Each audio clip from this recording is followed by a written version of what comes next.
বাইজিদ বোস্তামির মাজারে গিয়ে এই কি দেখলাম আমি। ভক্তদের খাবার দেওয়ার দৃশ্য দেখে হলাম বিস্মিত। কি অদ্ভুত দেখতে এই প্রাণীগুলো।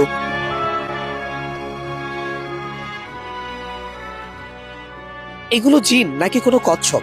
শত শত বছর ধরে চট্টগ্রামের এই পুকুরে বাস করছে এক রহস্যময় প্রাণী, যারা ডাক দিলেই চলে আসে। চট্টগ্রামের বাইজিদ বোস্তামি মাজারের পুকুরে বাস করে একদল রহস্যময় প্রাণী, যাদের স্থানীয়রা বলেন বোস্তামির কাসিম, আবার অনেকেই বলেন গজারি মাজারি। ধর্মপ্রাণ মানুষের কাছে এরা শুধুই একজোড়া কাসিম নয়, এরা সম্মানিত, কেউ কেউ তো বাবা বলেও ডাকেন। প্রচলিত বিশ্বাস অনুযায়ী প্রখ্যাত অলি হযরত বাইজিদ বোস্তামি রহমতুল্লাহ আলাই এই এলাকায় এসেছিলেন শত শত বছর আগে। তখনকার দুষ্ট জিনদের তিনি শাস্তি দিতে পরিণত করেন কচ্ছপে, এবং সেই থেকে আজ পর্যন্ত তারা এই পুকুরেই বসবাস করছে। আবার কেউ কেউ বলেন তিনি ইরান থেকে এসব বিরল কাসিম সংগ্রহ করে নিয়ে এসেছিলেন। কি সত্য আর কি কিংবদন্তি তা আজও কেউ নিশ্চিত নয়। তবে এতটুকু সত্যি, এরা পৃথিবীর সবচেয়ে বিরল প্রজাতির কাসিমগুলোর মধ্যে একটি।